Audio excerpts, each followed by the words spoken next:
Hello and welcome back to the Motorsport Baithak podcast. I'm your host Didi, and joining me today once again is my friend and your co-host Vedant. On this episode, we'll be talking about the Jakarta EPrix. So let's grab some chai, take our seats, ready our opinions, and dive right in the conversation. Hello Vedant, the first ever Jakarta EPrix. What were your impressions of this past weekend's race?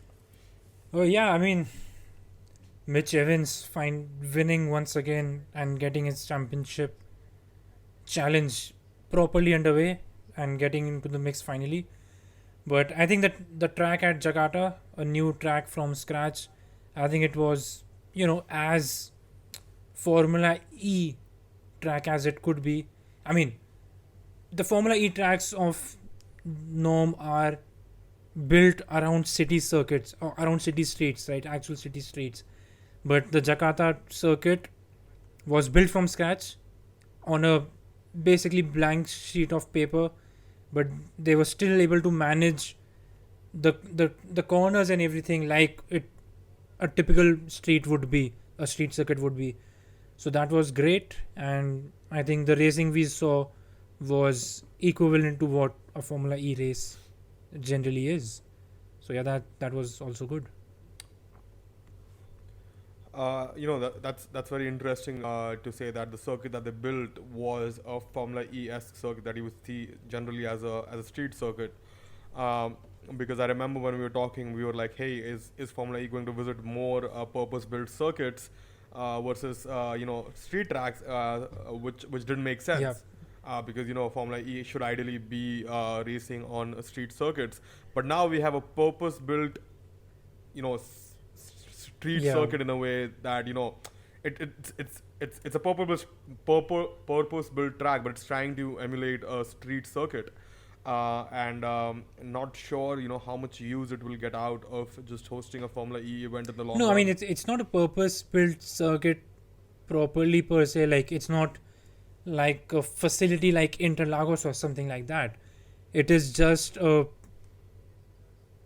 I mean, I'm not sure, but it's sort of like the Berlin track, where you have a blank sheet of paper and you Okay. draw a circuit. So it was something Yeah. like that. I'm not really sure what the location of it was, but yeah, I think they will remove all the barriers, and the location itself will be used for some other purpose.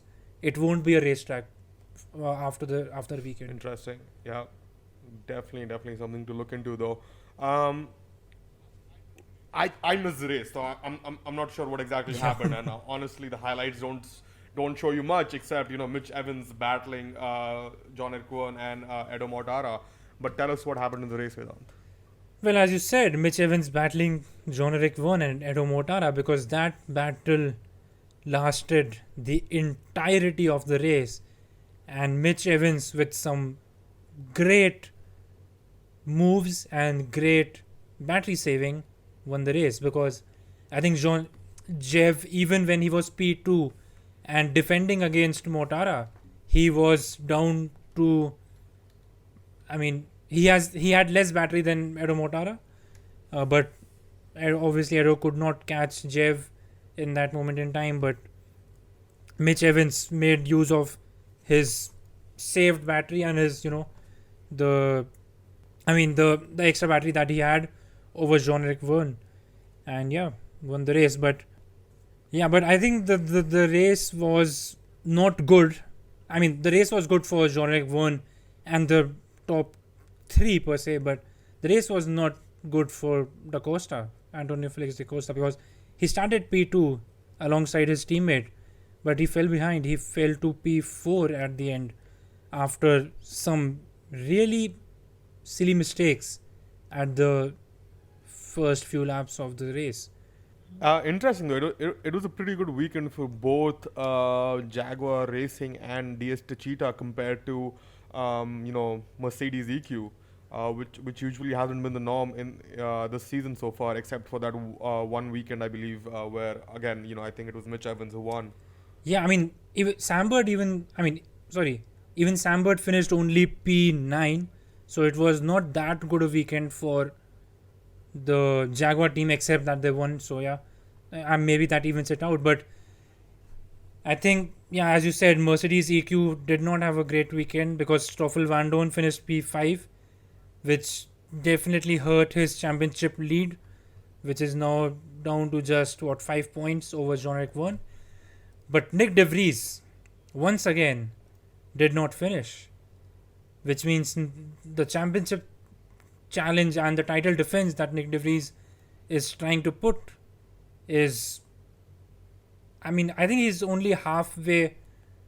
Like, he has only half the points. Nick De Vries has Yeah. 65 points compared to 121. Vandoorne, who's leading the championship at So 121. yeah, I think Nick De Vries' championship challenge is all but over, which is surprising. But when you look at the performances, and the number of DNFs and the number of times he fell through the order, it's not that surprising after all. It's interesting though to see Jean Eric Vergne back on top after what has been a couple dismal seasons, especially the 2020 season against Da Costa was absolutely Da Costa obliterated Yeah. Jean Eric Vergne at his own team. Yeah, absolutely. And then last season wasn't that great either, so it's obviously good to see Jean Eric Vergne up But there. he still hasn't. While Da Costa But he still hasn't won a race this season. So, yeah. and he has expressed his frustration at that multiple times throughout the course of the season. He has, I think, two P2 finishes, three P2 finishes, and one P3 or two P3 finishes this season. So that goes to show why he's second in the standings, just 5 points behind Vandoorne. But obviously still frustrated with the fact that he hasn't won a race yet. But again, that's not where DS Cheetah started this season, and it's good to see them back on top. Jake Dennis had a very interesting result this weekend after the only decent result after the first race of the season where he finished P3. Yeah, absolutely. I mean, Jake Dennis finished P6 and he was fighting with Stoffel Vandoorne and the likes. So that was a really uplifting result for Jake Dennis. Obviously, we know that the car is not the greatest car, and the team is not the greatest team in Formula E. So that's that. But Jake Dennis is certainly putting in the performances to stay in not championship contention but midfield contention, as we can call it, Formula E.5 or something like that. I mean, Jake after in the first 2 rounds, Jake Dennis had 25 points, and in the next 7 rounds, Jake Dennis has 11 points, 8 of which came in this past Yeah. race. So that goes on to show just how dismal his season has been after that initial win. But I think another driver who surprised everyone was Oliver Turvey with a P12. But I think Oliver Turvey has been putting in those performances, those unnoticed performances over the course of the season so far. And I'll be surprised if no other team is interested in him, once the silly season finally kicks in, because Oliver Turvey is doing things that new car should not be able to do per se. I mean, he has scored a handful of points and he has been in the top 15 a lot more than it should be. Yeah, Oliver Turvey has 1 point scoring finish at round 5. I don't remember where it was, but I think that was the time when they had a double points finished, both Ticktum and Turvey. It was that Yeah, race. maybe I think round 5 was Rome or something, but yeah. But an uncharacteristic finish from Robin Freins this weekend. What do you have to say about that? Yeah, I mean, he had some issues in qualifying, but he never got to recover from that. He started at the back of the field and never got to recover from that, which was surprising because we have seen Robin Freins make up places pretty well and be racy throughout the race. But I think he only made up some 5-7 odd places and had scored 0 points in the end. But yeah, I think he's not far away. I mean, he's not too close from the championship lead, but he's not far away. He can make himself a factor in the fight if he does well in the second half of the season. And maybe, just maybe, we can see a title showdown in what is it, Seoul this year? Yeah, title showdown in Seoul. Yeah. 3-4 wide.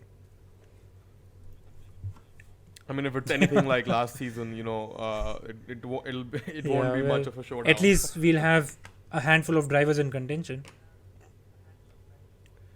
Yeah. It'll be a showdown until the race starts. Absolutely. But yeah, that's all from my side. Vedant, anything else you want to mention before we wrap up this podcast? I know it's not been the best conversation since I missed out on the race. But anything else that you want to mention? Yeah, I before we wrap mean, the it up? race was not as exciting as you would expect a Formula E race to be. There were not a lot of contact or anything like that, but it was still a great racing event per se. But I think the biggest concern for me, apart from Mahindra still struggling, is Antonio Giovinazzi Yeah. still struggling with energy management and battery management. And I don't know if it was an issue or what it was, but at one point in the race, Antonio Giovinazzi had 12% battery, while the other drivers were in the range of 24 to 26% of power. So I don't know what that's. I mean, it must have been an issue, right? It must have been a technical issue, because no driver can use that much of energy and still be dead last, right?